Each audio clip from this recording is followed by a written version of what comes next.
Literally, like last week on the Z104 promoting his brand new album that's been changed a couple times, but we're sticking with Jesus Peace. Rumors has it that it might be his last album of Interscope, but we're not going to get into that. We're actually going to touch on whenever things happen, game, especially with music, you always involve yourself if you have the right to involve yourself. Right, which is all the time. Which is all the time. Yeah. You've done your dues. You know. We call it the rap game. The rap game. You know what I'm saying? So it's, your name is in it, so you're officially allowed to talk about it. Yeah, I can talk about whatever I want. I was a fan of Shine. Yeah. You know, when Shine's first album came out, I was a fan of Shine before. Right, and I thought when his first album came out, I thought I wouldn't go ahead and call it a classic, but I'd say it was damn near one of the Bad Boys' best albums they ever done. Right.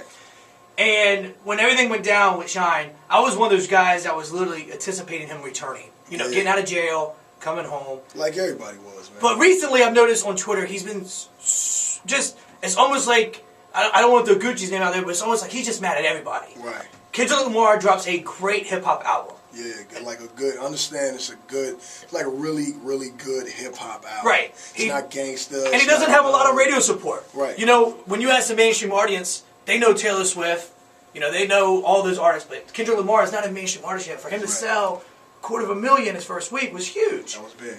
So you get involved because Shine says Kendrick Lamar is a good kid, but the album's trash. Yeah. And you kind of spoke on now. Did Kendrick ask you to speak on his behalf? Because like you said on Twitter, you said Kendrick's not a thug. Right. He has thug connections, but he's not a thug. You spoke on his behalf. Man, K-Dot is he's just a good guy, man. And, you know, me and Tato watched him, you know, grow up from a teenager all the way into what he is now. I took Kendrick on his first tour. I put him on his first mixtape, and I always championed him and, you know, said that he was the next to come up and watched him on his road, you know, to success. Even helped him, you know, massage that situation of him getting in with Dre and all that. And he's from Compton, and, you know, that's my homie, that's my little homie, and I just, you know, he's unconfrontational. He just loves to rap, and he's a good kid, man. And, you know, so I didn't like that Shine did that. I thought it was, you know, it came out of nowhere. That's what I'm saying. It seemed like it was no reason for it. He obviously couldn't have listened to that same album that we heard. Right. You know, because instantly when I put Kendrick's album in, it was put together well. It was Dre put it together, so, you know. I mean, I got the third track, which is I think Backseat Freestyle. Backseat Freestyle is crazy. I got to that third track. I said I don't care what any of the album sounds like after this. Like my favorite joint is Me and the Homies. It's the entire album is complete. It's so, a dope album, man. But now, just changing subjects. You know, I mean, everyone like. Do you also get mad at yourself? Like, for example, let's use the 40 Clock issue, and there's been numerous other. I mean, we can go from, you know, everybody from, who was the guy from Loonies that you had an issue with? I forgot his name. Yeah, we all did. But do you get mad at yourself game sometimes? Because everyone knows who the game is. Yeah. You walk into Wendy's, the people behind the counter know. You walk into Best Buy, they know. You walk into a stadium, Staples Center, Kobe knows who you are. Do you get mad sometimes that you take your Twitter followers, your fan base, and you shed light on these people that no one... Like, for example, you just did an interview a week ago with the host of our show, who had... When I came in and said, yo, did you see the game beat up this dude named 40 Clock? I knew who 40 Clock was because I'm a hip-hop guy and I just know where everybody is. Yeah. But do you get mad that people like the host had no idea who he was until the game beat him up? No, you know what? I like to be able to shine that light on these... Expose these artists? Yeah, man. And, you know, I think that if that light wasn't shed on him, that he'd probably be still trying to do the same things to, you know, artists and rappers and whatnot when they come to L.A., man. It's just a whole facade. That it's like a window that needed to be shattered, man. So, you know, I was glad that I was able to do that, you know, for hip-hop. Because, see, a lot of people, you know, and every now and then, you know, on Twitter, people take shots at me just because, you know, they're bored with their life. I get so mad that I want to react and say, first off, don't get this radio thing fooled. Yeah, just call me, man. Yeah, you see me out. Like, I'm pretty easy to find. Yeah. And I'll go to entertain it, and then I'll stop myself. But then there's people like you who literally, like, you don't take, no matter how big you are, you're not going to let nobody act crazy. I got to represent, man. That's the thing about me, man. I'm just... You know, hip-hop is I got a love for hip-hop, but on the same accord, I'm still me on the inside, man. So. And that's what you struggle with sometimes, like. Yeah, man. Trying to find that balance, man, is still, you know, something that haunts me every morning I wake up, man. But you know, I'll live and I'll you know, get wise and more wise and learn from my, you know. I don't really want you to get wise and learn. I don't really want to get wise either, man. So fuck that. Yeah, that's what I'm saying. There you go. I don't want you to get wise. Gabe's album's in stores now. It's called Jesus Peace. When I saw the artwork, I literally wanted to text you and say genius. And the reason why I want to say that is because I think it dropped October 21st. I think I think that's when the artwork dropped. Yeah. And I literally went from people talking about you, talking about the celebration. I put it out on Sunday, man. You put that album artwork out, and now everyone knows when the album was dropping. They all knew they knew everything. Yeah. And I thought it was a genius move because any other cover, no disrespect, would have just been a normal cover. Right. And people are used to your covers with your kid, you know, with the tires, or, you know, the red album with your face and your head, which are all good covers. But this cover literally took, I mean, everybody. Everybody know about Jesus Feast now, man. Yeah.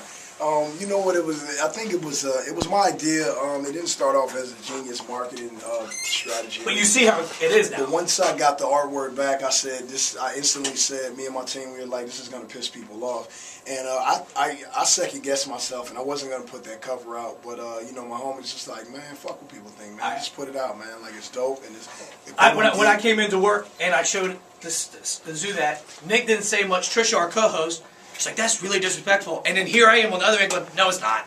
Like, it's not disrespectful at all because it's artwork, man. And, I mean, anybody that you can show that cover has never physically seen Jesus to say anything about that Jesus or this Jesus or, you know, like Jesus is, you know, supposed to be inside your heart, man. No one really knows what Jesus looks like. There are no official pictures of Jesus. So, you know, that's my depiction of Jesus engulfed with things that sort of, you know, were involved, that I was involved with, like the red rag, the palm trees, the chronic leaves, the Louis Vuitton stained glass window. Those are things that best represent my career. So I made sure that those things were incorporated so that my fans could have a piece of art that was, you know, timeless.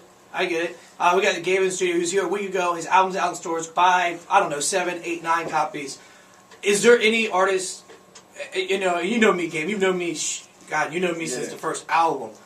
You know I'm not a shock jock. I'm just asking the question of, is there any artist that you had issues with in the past that you would not have a problem with settling it and doing a record with? I don't have a problem with anybody. I'm not opposed to settling any old beefs and getting in the studio and recording with anybody, man. I'm a cool guy.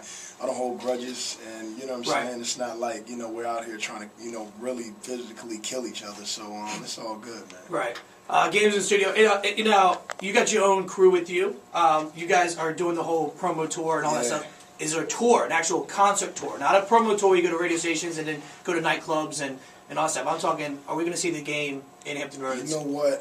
I've been talking with Top Dog, which is like one of my big homies, and he's like I call him the baby of the West Coast. You know what I'm saying? But we're talking about maybe me and Kendrick and Nipsey and, you know, Tyga, like trying to get a little West Coast thing. Right. Man. And so we'll see what happens. Because all of those artists you just named all get respect on the East Coast too. Yeah. So it wouldn't be No, it would be dope, man. Right. It would be dope. I think, didn't you bring Nipsey with you last time you were here? I brought Nipsey with me, man. I had Kendrick with me too. At that point, Nipsey had a little bit of the buzz. I'm not saying a little bit. And Kendrick was unheard of. Right, so no one knew Kendrick. Last time when me and Nipsey were here, Kendrick were here, and I mean Kendrick was here with J-Rock, and I think I introduced you to Kendrick. You did. And J-Rock, and it was just, you just never know that guy is going to be that guy. You know what I'm saying? So, you know. But, I mean, at the same time, too, you know, in our line of business, you know, I mean, I remember they said the first time that Justin Bieber went on stage in front of an Usher show, Usher had no idea. Of course. So, not all the times do you know, like,